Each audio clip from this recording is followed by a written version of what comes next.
I've seen a lot of people get wrapped up in the minutia. You need to focus on the 80% issues. It's the things that are going to produce 80% of the results. And that's usually about 20% of the work. This is called the Pareto principle. 20% of the work you're doing is going to produce 80%. It's the same thing in fitness. Get the 80% stuff done and then fill it in from there.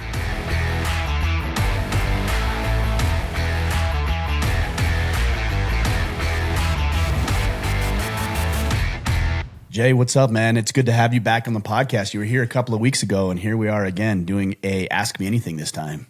Yeah, it's great to be here. Really appreciate you having me back. Yeah, you feeling good? You and your son started a podcast as well, so you feeling like you're a professional yet, or what? Semi-pro. We're like semi-pro. We're not quite in the big leagues yet. We're maybe AA ball. After this, with the reach that we have, you're just gonna hit the spotlight and it's gonna take off from there. So I love it. Well, I appreciate you having me here, and big shoes to fill. And I don't mean Kip, I mean Sean Villalobos. You usually have him. That's right. Yeah. Well, I wanted to give you an opportunity. I know you're doing some podcasting, and of course, we've been friends for a long time. And the men that you work with inside of our group and inside of our exclusive brotherhood, the Iron Council, all really respect you and appreciate you. I don't know why. I'm trying to figure that out, but they do. And so I figured, well, we might as well have the guy on the podcast to talk about some questions. So let's just jump right into it today. We've got, I think, quite a few or several from over inside the Iron Council, which is open right now for enrollment at orderofman.com/Iron Council. And then I think we have some over on Facebook as well. And I'm sure we'll get to all of them, or as many as we can today. For sure. Yeah, the first one comes from an Iron Council member, a new Iron Council member, Randy Norville. He's actually somebody that I'm coaching. After achieving a big goal, what is your process for finding the next big goal and resisting complacency? For example, if you reach your desired position and salary at work, but you have 30 years left in your career, do you find another position salary that got cut off? Do you find another position and salary to as an objective? Yeah, I mean, you can. I think when I hear that, sometimes I feel like we might just be chasing after the next biggest and best thing, and I've done that in my life where I've reached certain income goals and I get there. I'm like, well, that's not enough. Now I want 150. Now I want 200. Now I want 500. Now I want 1 million. And where does it stop? And I think that's why when we do our planning, and if any man who's listening to this is missing this aspect of his plan, it's his vision. So what is my process is to go back to my vision and ask myself how my objectives, in this case, making more money on an annual basis, going to fulfill my mission.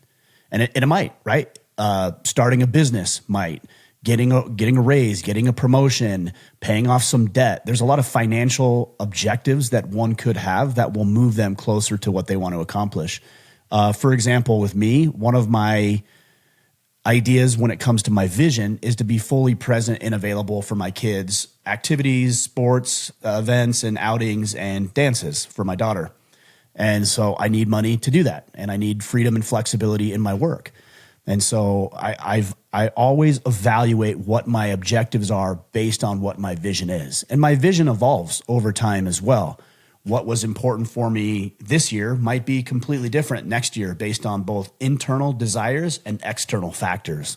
So the battle plan, and that's what we use. I've got mine right here, and I use it every single day, is the tool. And if you just extract one element and say, okay, well, now how do I choose a new quadrant or a new objective in each one of these quadrants, you're missing the other components of the battle plan, which is the vision. Then you have your objectives, then you have your tactics, and then you have your after action review. So for I think this was Randy. So what Randy needs to go do is say, all right, let's do an after action review. I hit my financial goals. I hit my income goal. What did I do well? What did I not do so well? What did I accomplish? What didn't I accomplish? And then go back to your vision and say, okay, based on this now, how does having an extra 20% of income each year tie back into what I want, whether it's spending more time with the kids or having a deeper connection with your wife or paying down debt and not being hampered by credit card companies and creditors beating down your door. That's how you do it. You just have to look at what your vision is, something greater that's always moving and propelling you forward, that you can measure your objectives against. Yeah, and one of the things that we talk to the new guys about when they're creating their visions in the Iron Council is that at some point you're going to wake up and you're going to realize you've reached that vision. And at that point, two things are going to happen. One of two things is going to happen. One might be, hey, I need to move the goalpost a little further because I didn't realize what I was truly capable of. Or two, it could be as simple, and I hate to use the word as maintenance, but maintain where you're at, right? So the example I think of there is in my law enforcement career, I got promoted to the level of lieutenant. And at that point in my career, would I have liked to have gone up to captain, the deputy chief, the chief? Sure. But the timing, I knew what my plan was. I knew what my vision held for retirement, and the timing just wasn't going to be there. So that doesn't mean I rested on my laurels. Now that the objective work-wise became be the best lieutenant I can be, right? And serve the men and women who worked under me. So it wasn't so much as, keep moving forward or keep getting promoted. It was now, how can I be the objective became, how can I be a better lieutenant? How can I serve the men and women under me better? Well, I think that's a good point, because a lot of the times when we think about what we want to accomplish in our lives, we think about achieving an income goal, for example, and then finding something that might be completely different than that goal itself. And what I found a lot of the times, especially if what you're doing is working, to be a better fill in the blank. So, for example, you might be on a really solid strength training program and it's working well, you're leaning out, but you're building muscle mass in the meantime, and you're hitting some goals on your lifts and you're feeling good about where you are. Or maybe you're not seeing the progress as quickly as you'd like, or maybe you've plateaued. And so what do guys do? They immediately change course. They're like, well, I guess I got to do something different. And a lot of the times men mistake action for prudence, meaning if we're just moving and doing different things, we're being prudent. Sometimes, yes, but just action in and of itself, if it's misaligned or miscalculated, isn't prudence. It's the antithesis of it. So you might say, instead of going on to a new program, ask yourself, am I doing this thing to the nth degree? What does my form look like? What are my sets and reps looking like? When I come to the gym, what is my mindset? Have I fueled my body properly over the past 24 hours? Am I hydrated? And then maybe you want to come up with something that's in the same vein. Like, I'm going to do a strength training competition, or I'm going to do a bodybuilding show, or whatever, but it's in the same vein as what you're currently doing. But yeah, don't mistake action for prudence. Ask yourself in those moments if you're doing the best you could possibly do. And I think that's what you're talking about, Jay, is, okay, I hit lieutenant. That's where I'm at. I feel good about that. And now I'm going to be the best lieutenant this department has ever seen before. And then start articulating what that is and stepping into that more fully. For sure. Yeah. All right. Next question. Ryder Myers. I believe I'm saying that right. I hope I'm saying that right. Again, I believe he's another new member. His question is, how do I navigate separations so that it doesn't lead to divorce? Or is it too late? My wife and I have had a rough go over the past 4 years. I've been consistent the past few weeks with finally being a better man and husband, but I fear that I caught on too late, too little, and too late. Yeah, and the reality is you may have, and I know that's not the best thing to hear. I certainly had that as I was going through my divorce. When my ex told me she wanted a divorce, we didn't finalize it until about 6 months after. And I spent 6 months really trying to improve myself, really trying to be there and present for her and the kids. And at that point, it was too little, too late. So that is a reality. And I don't want to say that. I don't want to talk about that, because those are things that we don't like to hear. But I've got a really good friend. His name is Keith Yackey, and he runs a program called The Married Game. And as I was going through the early stages of my divorce, I would talk with him and he would coach and mentor me and guide me. And he said something pretty profound to me. He said, Ryan, you only have one play left in your playbook at this point. One play. If you have any hope of winning her back, you have one play. If it doesn't work, it's still the same play. And there's something liberating about that whether or not you stay together or whatever happens, it's the one play. And here it is. You have to make yourself the project. You have to become the best version of yourself. And I'll get a little bit more granular with what I mean by that. But I will tell you one other important factor. You have to improve yourself for yourself. You cannot be making these changes for her, because if you're making those changes for her, it's going to come across as manipulation, and it is. And she's going to sniff that out, and she's going to assume, because I'm assuming that this has probably either been going on for a long period of time or has happened at another point in your life, that she is going to assume that you're going to do just enough in all the right ways to win her back, and then you're going to slip back into old patterns. And so what men will do is they'll buy her gifts, and they'll start doing the dishes, and they'll behave, and they'll do all the projects around the house, and they'll be more present, and they'll make sacrifices at work to be there at family. These are all things that I did. Some of those things I did for the right reasons, because that's what a good man should do. And others I did because I wanted her to see that I was changing. But it doesn't work. People don't respond like that. They respond to the proper motives. So again, I'm coming back to the battle plan. And I know that we use that framework a lot, and we use it because it's a framework that is proven to work. So when I say make yourself the project, the first thing I'm saying is get right mentally, spiritually, and emotionally. Get to church if you're a believer. Read the scriptures, pray, and shore up that aspect of your life. Ask for guidance, ask for direction, ask for forgiveness, do all of that. Align yourself to a vision. Have a vision of what you want your life to look like, how you're going to show up, why it's important that you as a man and a father and a husband show up in this particular way. Whatever that vision is going to help guide and direct you as you move forward. So we call that calibration, getting right mentally and spiritually and emotionally. Next is you need to start working on your connections. So it's not too late now. It's a separation potentially, but it's not necessarily too late. You need to work on the connections that you not only have with her, but you also need to work on the connections you have with your kids. And you need to work on the connections that you have with your friends and your band of brothers and your colleagues and your coworkers, and maybe even making new friends. Because if this continues the way it goes, or the way it is going, then you're going to need to have a good, tight-knit band of brothers around you to get you through the challenging times. And there will be challenging times. But don't get yourself lost in her and trying to fix the relationship in this moment. Sure, be there, support her, lead her, do what you can, but also build other connections outwards. Number 3 is what we call your condition. That's your physical health. So right now, you should be fueling your body correctly. You should be hitting the gym every single day. Not only is it going to be good for your soul and your mindset, which goes back to calibration, you're going to start looking and feeling better about yourself and how you're showing up. And you're going to need that energy as you go through this process. And then the last is contribution. And contribution is becoming a man of value.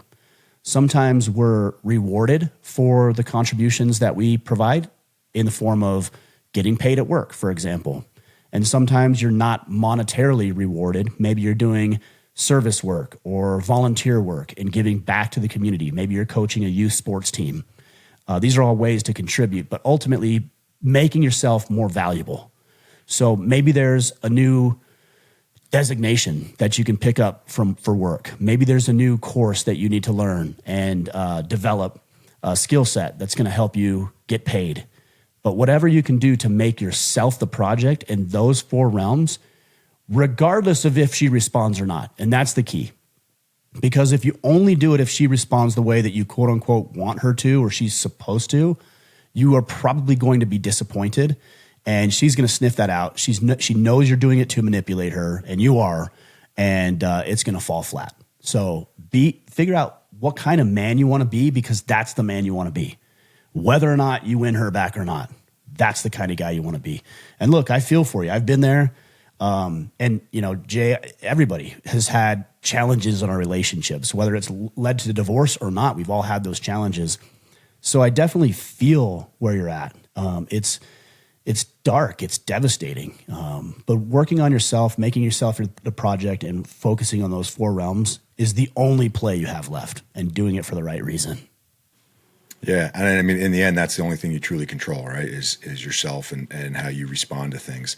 And I think about as you're talking, you know, like you said, every marriage has its difficulties. And for me personally, with my anger issues that I had in the past, I eroded a lot of trust. And that trust is going to take time to build back up. But your point of anybody can be good for 6 months, right? Anybody can be good for a year, right? Let's see. It takes time to build that trust up, and hopefully Ryder has that time. But like you said, he might not. But the bottom line is, it's on us to build that trust back up when we're the ones that erode it, and it's our responsibility to take care of ourselves. And then, you know, if we're doing it for somebody else, and you hit on this, it's never going to last. It's never going to last. And the other problem with that is you're going to build up resentment, right? If you don't truly believe you're doing it for the right reasons or for yourself, you certain things that you're doing, you're going to build resentment. And that's not going to help the marriage. So, you know, control what you can control and take care of yourself so that whether it's your wife, a future relationship, your kids, you can take care of them. I mean, that's the reality, is that whether the marriage works out, and I hope it does, I'm praying, literally praying that it does, because sure. I know you. So I'm praying for you that it will. But whether or not it does or doesn't is not entirely within your control. And by doing it this way, you're either going to be the best husband for your wife, or you're going to be the best man for the next woman who does at some point come into your life. And that will happen if that's the route that you two decide to go. But I'm telling you, just the biggest thing here, guys, anybody who's going through a divorce, and I've done this the wrong way and the right way in my divorce. Sometimes I nail it, and other times I really miss the mark. Don't be a little lapdog. All right. Don't do things to get her attention or to get her validation or her acknowledgement or accolades or pats on the head and the good boy and the attaboys. It's nauseating. I mean, it really, you're stepping down from the mantle that you should have stepped up on to begin with. And it's repulsive to her. She's not going to be attracted to that if she feels like she has to babysit your emotions and she has to perform just the right way because you're doing these things that you should have been doing all along. And I'm only saying that because I know it from experience. So do the right thing for the right reasons. Don't worry about the acknowledgement and the accolades. Just be the man that you can be. That's all you can do right now. And of course, connect with us inside the Iron Council and be part of the movement there, because that's going to help too. For sure. Yeah. And I think you hit on this is do these things without any expectation. Do them because they're the right thing to do. And when you have the expectation or have no expectation, it's just more genuine, right? You're doing it for the right reasons, and she'll recognize that. Yeah, exactly. Cool. What's next? Next one comes from Jeremy Coffey. As Iron Council OGs, what do you think separates the men who thrive long term? Well, you're the original OG. I've been here for a while, but yeah, you are the OG. You are the OG. I am the OG. Right, the OG. Exactly. Yep. What do you think separates the men who thrive long term in the Iron Council program from those who join for a few months and fade away? You know, the interesting thing about systems is that as long as it's the right system, it works, but it's usually really, really boring and monotonous. And what I found is that too many men are out there looking for something that's incredible, that's sexy, the 3 steps to 6-pack abs, and you know, and we're even looking to characters online who attempt to represent the ideals that we want to live up to. But it's usually, I say characters because they're usually inflated egos. They're these so-called larger than life figures. Their personalities are exaggerated to get your attention. And so we are not at a loss for information and resources out there, but what we are at a loss of is focus and grit and consistency in the mundane things. So if we were to go back to fitness, getting strong and healthy is a pretty simple thing to do. Eat the right foods, fuel your body correctly, get a good workout program. We know that doing strength training is going to be the best for your body unless you have other goals and ambitions. But generally speaking, heavy strength training is what's going to be best for men. We know that. There's not really too much of a question about it anymore. Now, there's a lot of different nuance to it, but we know what it is. Anybody can go into the gym for a week. Anybody can eat clean for a day or two. Can you do it for 365 days? Can you do it for 5 years? Can you do it for 10 years? If you can tie mundane, simple actions to a predictable outcome that motivates you, that inspires you, and compels you, it will keep you in the game as long as you need to be in the game to achieve your desires. A prime example of that is what we're doing here with Order of Man. I started this in 2015. I have not missed a single episode of this podcast every day that I've dedicated myself over 10 years ago to dropping. And at this point, it's 3 podcasts a week. Now, when I was going through my divorce, there were a couple, I think 2 or 3 episodes that I did a replay of in order to, fill that because I was dealing with my own personal stuff. But we haven't missed a day. And that's what it takes. I don't have the luxury of missing days. I don't have the money to miss days. I don't have the connections. I don't have the skill set to be able to take it easy. And I'm okay with that because I know that if it's podcasting or lifting weights or training jujitsu or name it, that your ability to stay in the game as long as you possibly can will overcome somebody else's skill set, their natural God-given talents and abilities.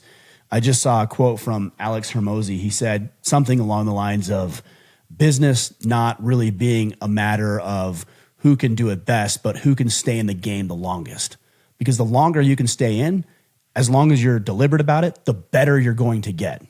So I'm not telling you, if you just show up, everything will come true. No, you have to show up with intent. You have to show up deliberately, and about 80+% of the time, you have to be on point when you show up. Now, there's going to be days where you show up and you just go through the motions, and I'm not going to tell you that's the best way to do it, but it's better than not. And there will be the days that you're tired or distracted or focused on another priority because it's important at that moment in time.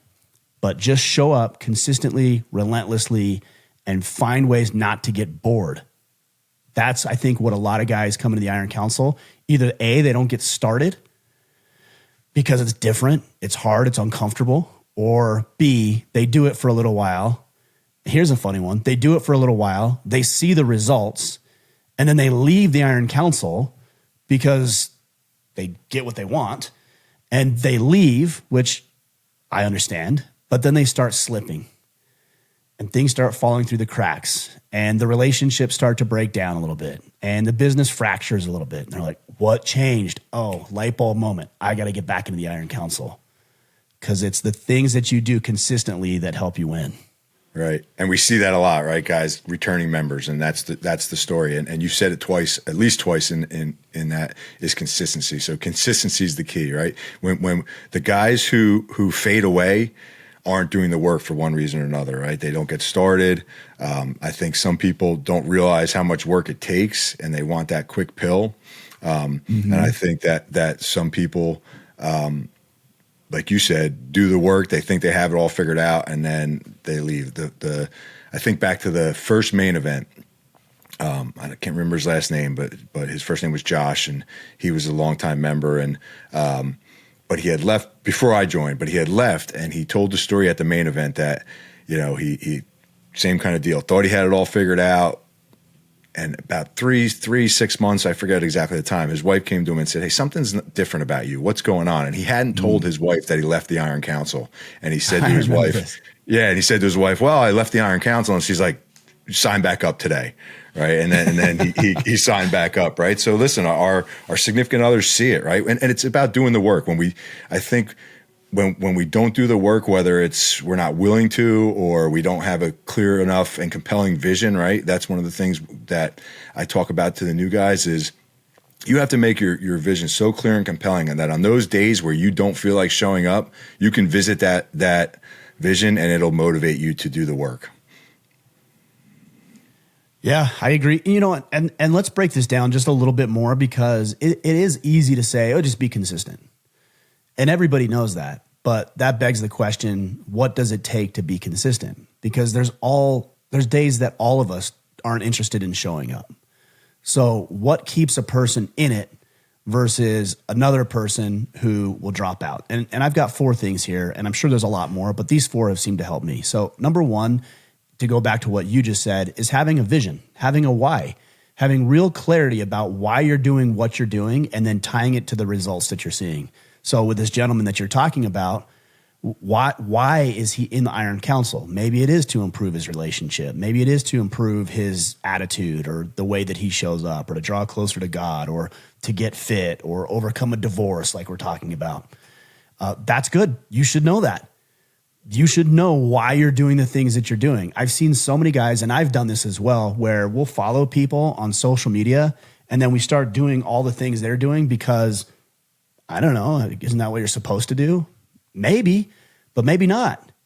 Is what Joe Rogan doing the things that you're supposed to be doing? Is what Cam Hanes doing the things that you're supposed to be doing? Is what Matthew McConaughey or Chris Williamson or Jocko Willink? Now, all these guys, I'm not throwing them under the bus. They're all massively successful, and they found their thing.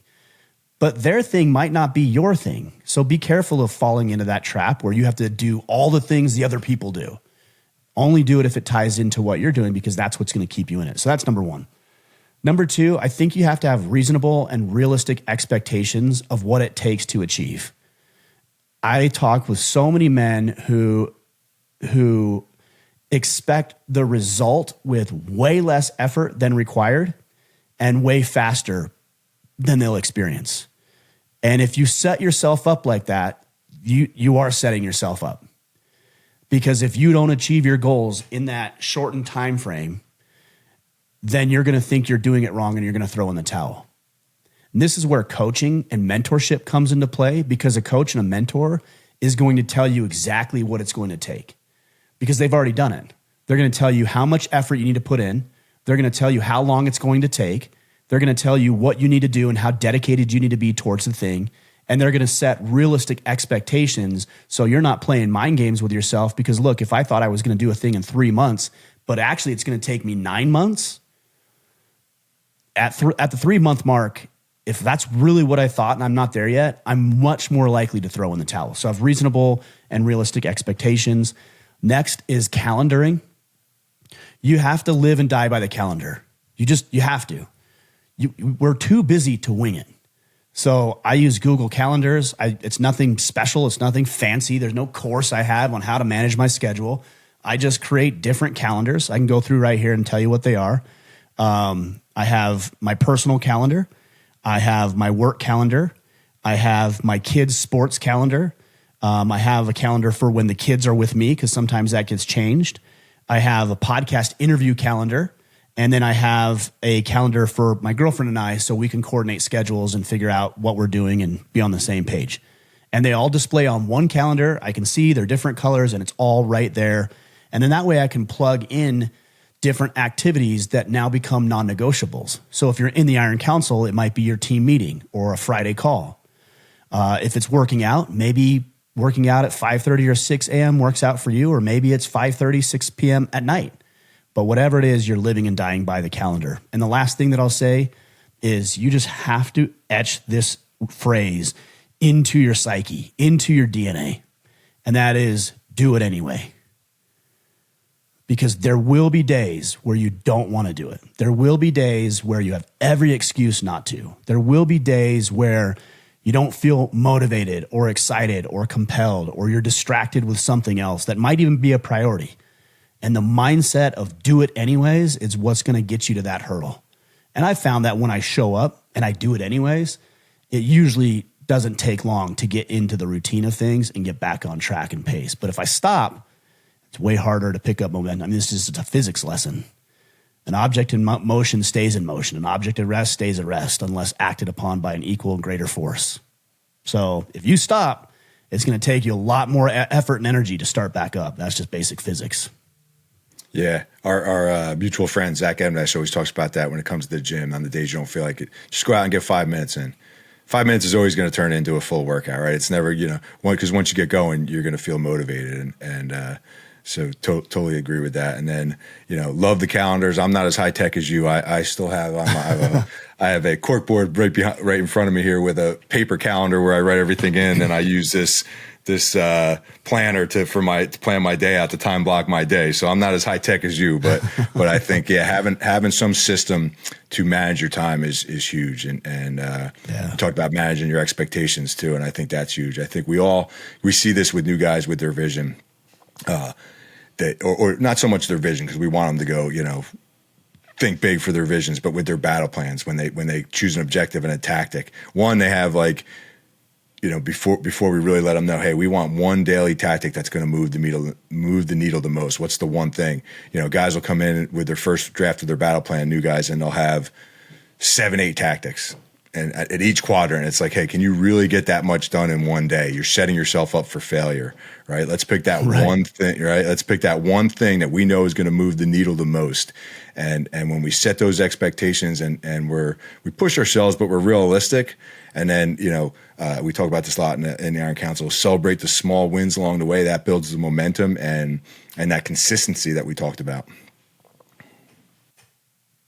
Yeah. I mean, I like what you're saying about the tactics, because we are, anybody listening to this podcast or anybody who comes in the Iron Council is likely a hard charger. They're here for a reason. They're listening to this self-development podcast because they want to improve themselves. And sometimes we think if we do one activity, it'll take us a month. But if we do it twice as much or twice as hard, then we get it done in 2 weeks. That's not how it works. It's still going to take you the same amount of time, but more often than not, you're going to burn yourself out and burn yourself up. When it comes to diet, for example, if you're 50 pounds overweight and you say, well, I'm going to drink 100 ounces of water, I'm going to do meal planning, I'm not going to eat any processed foods, I'm going to get my portions just right. I think there's very few people who can change their patterns that drastically in such a short period of time and have it be sustainable. You could do it. It's possible. But what I would say is, all right, let's pick the lowest hanging fruit. For most people, it's going to be processed sugars and overeating.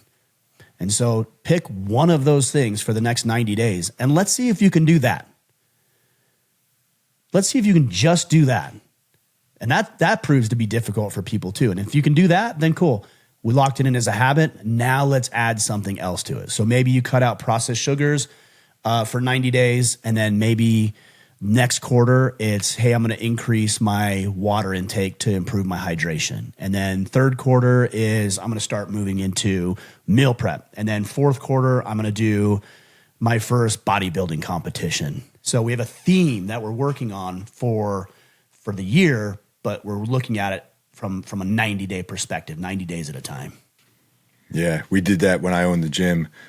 We would have boot camps, and it was the same kind of thing. People would come in, and most of the people for the boot camps were coming off the couch. They hadn't done anything fitness-wise maybe ever in their lives or in a long time. Yeah. And when you talk to them, one of the first things we do is talk to them about their goals. And it was the same, like you explained, oh, I'm going to start eating better. I'm going to start working out. I'm going to start. And it was like, whoa. Like, you're here for the boot camp, so that's you've already made that commitment, yeah. Right? So now let's just pick, just like you said, one thing. We all know one thing in our diet that we shouldn't be eating, right? Can we cut that out? And then, like you described, build from there. So yeah, that's a very effective strategy, and again, it builds that consistency and that momentum. Yeah, and then the other thing I would say is making sure that you're celebrating your wins. Our friend Alan Placer talks about this quite often. It's also mentioned in the book, The Gap in the Gain, which is a really good book, is that it's okay to acknowledge and celebrate your wins. I'm not saying you need to throw a party for yourself every time you do the most minuscule thing, but you should celebrate that. If you sign up for a boot camp and you go for the first week and you hit every day for the first week, that's worth celebrating. That's worth acknowledging. You don't need to throw yourself a big surprise bash and get everybody out to celebrate and honor you because you went into the gym for 5 days, but you should acknowledge that you did good and you're a better man today than you were a week ago because you went to the gym every day this week. So celebrate those wins along the way. Jay, I've got some questions over here. Oh, go ahead. I was just going to say I struggled with that a little bit when Alan first started talking about it. I had a hard time wrapping my head around it, but I've embraced it since, and it is powerful. Yeah. And that's not to say it should come at the expense of you thinking about what's next. You can do both. Right. And you should do both. For sure. Well, I think that's it for Iron Council. Should we move over to Facebook? Yeah, let's do it. Okay, so this one comes from Dwayne St. Germain, which is a great name. Dwayne St. Germain. Good name. Yeah. It says, in the vein of self-improvement, is there a better way you have found to cut through all the false health diet information? There is a lot of contradicting information out there and can waste your time and leave you feeling defeated and abort the mission altogether. So I think this is a good question. And I want to say I'm not the pinnacle of health, okay? And this is not my expertise, but I have a few ideas and thoughts on this. I've seen a lot of people get wrapped up in the minutia, in the bull crap, in the small little things that are going to produce the most infinitesimally small result if you do it right. And to me, more often than not, for people, you need to focus on the 80% issues.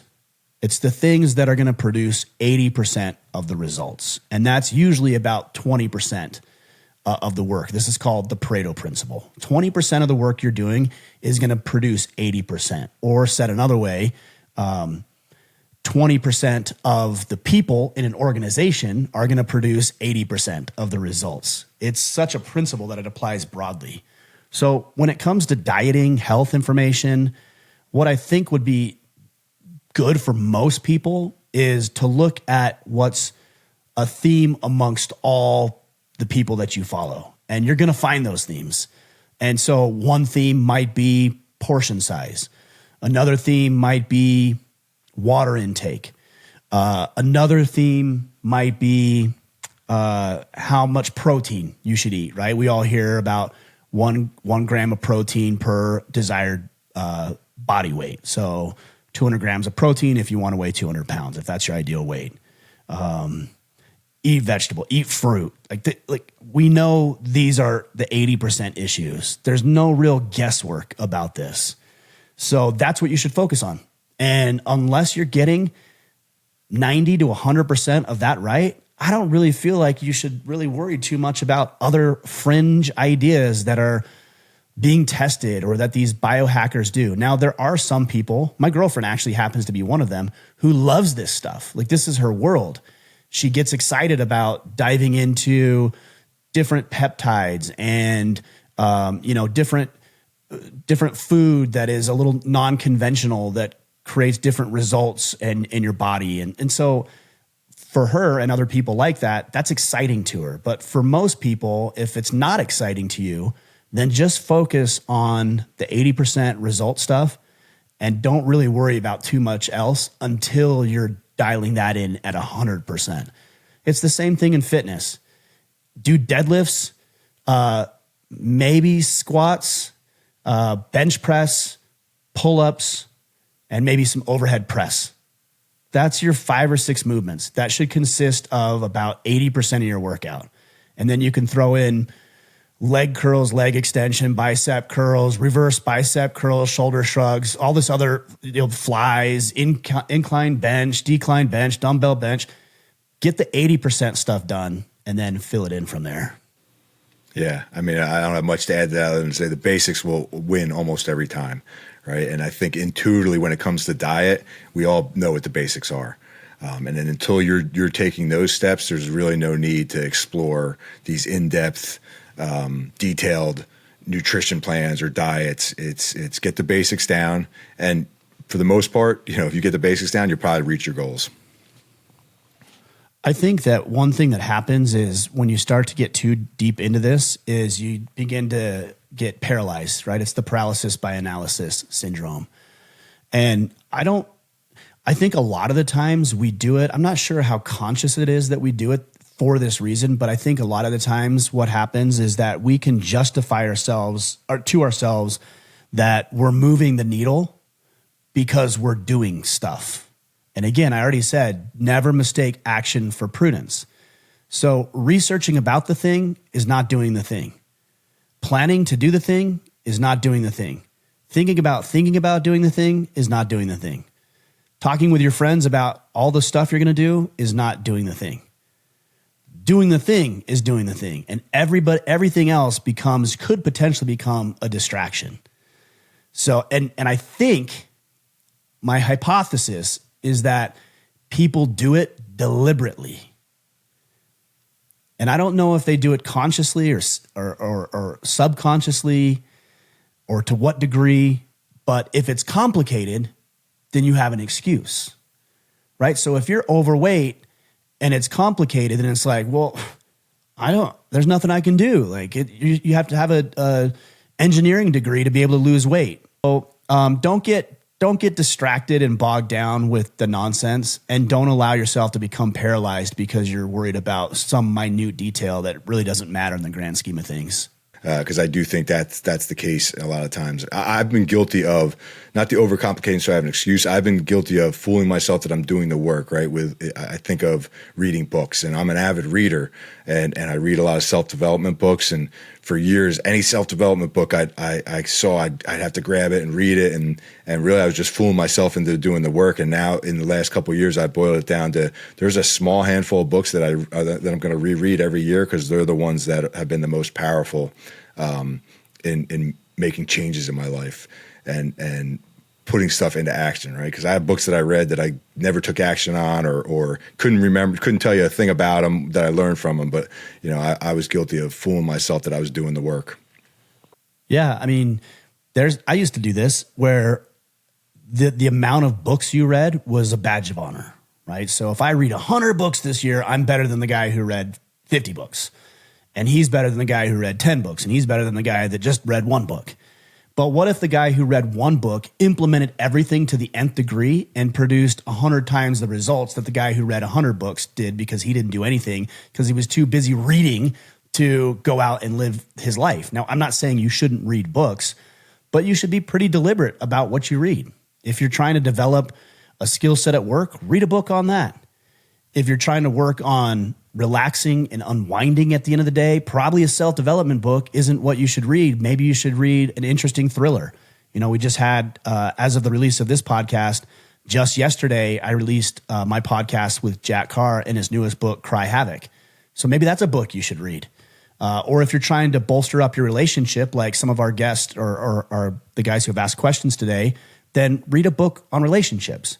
But make it deliberate. Don't just say, hey, I'm good and I'm doing things because I read 100 books this year. That means nothing to anybody until you put it into action. Yeah. And whether it's a book or a seminar, because I've been guilty of this in the past as well, right. Pick one, if at the very minimum, pick one thing. I do this mostly for seminars, because there's books, it's a little easier to go back to the book and revisit and take action on that. But a lot of times the seminars, I used to be that guy that would bring a notebook and write everything down and then never take action on it. So now when I go to seminars or conferences, try and pick one thing that I'm going to implement as soon as I get home, and just really focus on that. So I think that's action. Listen, action is what it's all about. Yeah, absolutely. All right, let's go to Joshua Hinton. He says, I'm depressed, but I put on a smile for my son. I bring him to do things and try to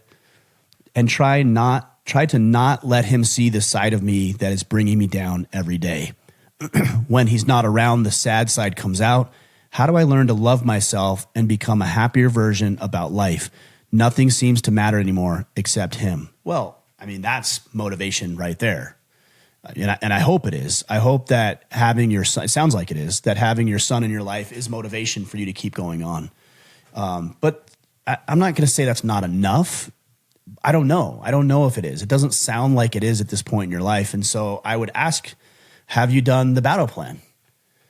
And I know it's kind of laughable sometimes, because battle plan's my joke for everything. There was a time where it was like jujitsu is the answer for everything. It is the answer for a lot. And let me tell you why. Is when we lose hope about what the future holds, that's a depressive state for men. Men are directional. We're linear. And even when we meet as men, we stand shoulder to shoulder. We relate shoulder to shoulder against a common enemy or towards a greater good. And if you aren't sitting down thinking about what the future can hold, even if that just means what kind of dad am I going to be to my son, then you have no directionality in your life. And that happens to a lot of guys because they're not taking the time to think about what the future might hold. I don't know what you're wrestling with. I don't know what hardships you've had. I'm sure you have had those hardships and those struggles, but whatever it is, you can overcome it and you can be better and you can improve. But you need to spend some time thinking about, what does that look like? What kind of father are you going to be? What kind of husband or partner are you going to be? When people think about you, what are they thinking about? Is there some great injustice that you see in the world today, or that you've experienced at some point in your life, that you just can't tolerate and you want to pour in efforts into fixing that problem? You know, for me, Order of Man is the result of that. I grew up without a permanent father figure in my life, and I don't want men to struggle the way that I did. I don't want them to question if they're loved. I don't want them to not know what it means to be a man. I don't want them to not have the lessons that fathers teach and pass down to their sons. I don't want men to experience that, because I experienced that and I know what it's like. And so when I wake up in the morning and I'm very keen on what I want to accomplish, I have hope and optimism for the future. And I can't help but think that, Joshua, it doesn't sound like you do have hope.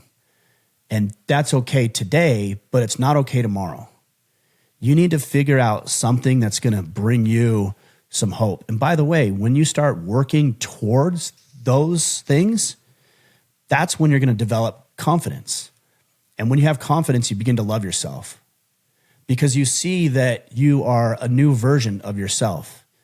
I don't get into the woo-woo, love yourself just the way you are kind of thing at the expense of improving in your life. I still think you have worth and potential as a human, but why should we settle for who we currently are when there's so much more that we could be?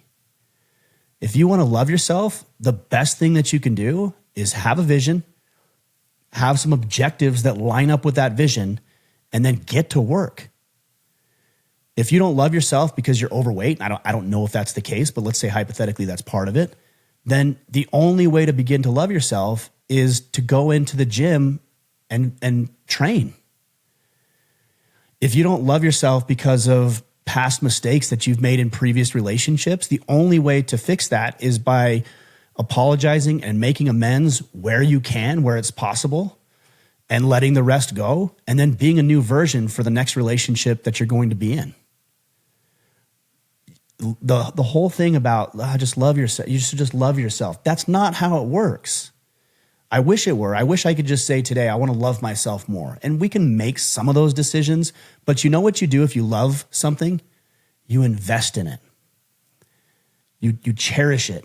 You protect it. You keep it safe. You polish it. You make it better. You improve it. You spend time with it.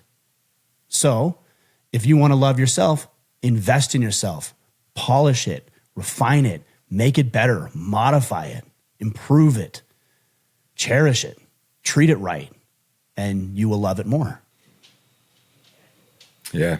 We've seen it, right? And what you're talking about, what we do in the Iron Council, you know, and we've seen thousands of men change their lives by putting these tools and systems in place. And the only thing I'll add to that is, you know, don't be afraid to get professional help as well, right? If you truly are in a depressed state, you know, don't be afraid to get, because I think as men, sometimes we resist that. And there's value in it, and it doesn't mean you're broken. It just means that you need to be coached a little bit on what having that healthy mindset looks like. Yep, exactly. Well, I have one more question here I wanted to get to, Jay. This one comes from Boomer Peralt, I think is how you'd say his last name. He said, aside from practicing in real-time situations, what are some of the most effective ways you found to manage your emotions? I'm not necessarily talking about avoiding major outbursts, but more staying calm and keeping a neutral tone rather than frustration or attitude sneaking into your voice during everyday conversations. Okay, so you did qualify that a little bit. You said of outside of practicing in real-time situations, so I will focus on what that would look like. Your job as a man is to regulate your emotions. It's to use your emotions as feedback for something going well or something going wrong in your life, depending on the emotion. And there are certain emotions that you are likely prone to. Maybe it's impatience. Maybe it's anger. Jay, you talked about being angry when you were younger. Maybe it's you have a propensity to yell and lash out, or even violence. You punch walls, or you physically or emotionally abuse other people. But there's something happening there. And the best way, I think, to learn to regulate your emotions outside of practicing in real time is to sit with them, is to become familiar with them. This is the whole premise for Carl Jung's work, shadow work, is to become familiar with who you are, all the flaws and character deficiencies and skill sets and God-given talents, the whole gambit, you as a whole and complete person. And if you can learn to sit with being impatient, then you're going to have a better time when things aren't working out the way you want. If you can be angry and sit down and maybe journal or reflect or go for a walk and develop some of these, yes, coping mechanisms, but also just sitting with it. See, what I think too many people are trying to find ways not to be angry. And so they never address the real problem. What is the problem? Why are you angry? Why do you feel slighted? Why do you feel like you're being personally attacked? Why do you feel like people are out to get you? These are all things that I've thought of in the past. Why do I feel like that? And if I can just sit with being angry and give myself permission to be angry, it has less of a weight or relevance in my life. Now, I'm not saying that, well, let me say it this way. There's a distinction between what you feel and what you do. And a lot of people conflate the two. So for example, if I'm angry and I'm not getting my way about something and I go over to the wall and I punch a hole in the wall, people say, this guy's so angry. Well, the anger isn't the problem. The response to the anger was the problem, because there might be some justifiable reasons for me to be angry. If, however, I'm angry with somebody and instead of punching the wall, or worse, them, I talk with them realistically, I talk with them with reason, with a level of empathy and seeking to understand, that's an effective use of anger in my life, and it's going to produce the desired result. So I would say sit with it and come up with mechanisms for, I don't want to say releasing it, but acknowledging it, whether it's journaling, talking, like you said, with a therapist or a friend, going for a walk, writing things down, listening to certain music or, certain inspirational messages. That's what I would do. Yeah. And the only thing I'll add to that is visualize yourself. Like this is kind of the calibration quadrant, right? Like take time every day to visualize yourself handling situations that in the past have triggered you, or you've been impatient, or you've snapped, and visualize actually how you would handle those, right? Or if you have one of those, this is the after action review, right? If you have listen, we all slip, we all fall back, right? If you have one of these incidents where maybe you were impatient with, I don't know, your wife or your kids, and think about, okay, what can I do better next time, and how would I handle that next time? And the more you think about it, the more you recognize that. I mean, it's not practicing it in real time, but it's practicing it. So I would just add visualization of how you want to be in those situations would be effective as well. Yeah, and there's another. I really like that. I'm glad you said that. There's another thing that you can do too, is to take that even further. Is not only visualize what you're going to do next time, visualize the outcome of you handling it properly. So instead of undermining trust and them being scared, your kids, for example, being scared of you, imagine a situation where maybe you are administering discipline, because that's what children need, but you do it in a very calm, respectful, understandable way. And now you didn't just undermine your trust with them, you actually bolstered it up, and you actually poured into the relationship. And how are your kids receive you when you do that? Visualize that. Visualize them not being afraid of you. Visualize them running it, when they come in the door or you come home from work, that they run to you instead of away from you. And I've been there where, I come home and my kids are like, everybody kind of scatters because they don't want to be around dad when he gets home. And I've been in situations where the kids come over or I come home and they come to me. Which one do you want to be? Visualize what kind of man would elicit that type of result in people. Yeah, I think that's that part that you added was so powerful because, I sometimes, and I experience this with my anger, is we go so far the other way, right? And it's like, okay, now I'm not disciplining my kids because I'm afraid that I'm going to come across as that angry dad. But visualizing that the effect you want allows you to still discipline, but discipline appropriately, and then not go too far the other way. Right. And, even with discipline, how do you do that appropriately with your children? You do it in love, right? Because it's again, to go back to the things that we love, we pour into them. We set it in order. We take care of it. We do the things that need to be done in order for that to be a thing that is cherished and loved and cared for. And you can discipline your kids in love, or you can do it in anger. You could do either one. But I mean, obviously, I think it's obvious that everybody listening to this wants to discipline their children in love, because you're disciplining them so they learn lessons that will serve them throughout life.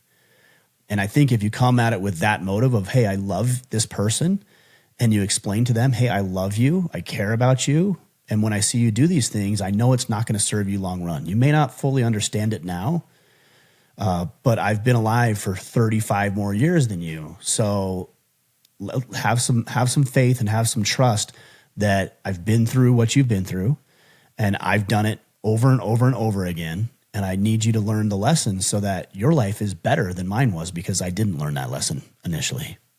Yeah. And that's our goal with our kids, right? Is we all, at least my goal, and I think we all could agree that we just want our kids to be and have more than we had. Yeah, I mean, absolutely. Well, Jay, this has been good. We got a lot of good questions today. Hopefully, guys, we gave you some good answers. We talked about the Iron Council a lot. We're open right now. So join us as quickly as you can and get in there, because in about a month or two, everybody's going to start thinking about New Year's resolutions. And they're going to do it a week before 2026. And there's nothing inherently wrong with that. If that's what gets you thinking about new goals and ideas for what you want in the future, then by all means, use that arbitrary date to make it happen. But I would say to you that if you really care about your improvement, then you will invest in yourself now. If you really care about that connection that you're trying to develop, or you really care about improving your physical fitness, or you really care about financial prosperity, or starting that new business, or picking up that new hobby, or in the case of some of these guys asking questions, having other men to bandwidth, to bounce ideas off of, to support, to be supported by, then do that today. And the Iron Council is a great way to do it. That way, January 2026, we've already been thinking about it for 90 days. We've already been putting plans in place. We're already working towards our goals. We're 90 days ahead of everybody else out there who's just waiting for December 31st. Don't do that. If you really want to improve your life, do it today. Invest in yourself. As we said, love yourself enough to invest. And you can do that at orderman.com/Iron Council.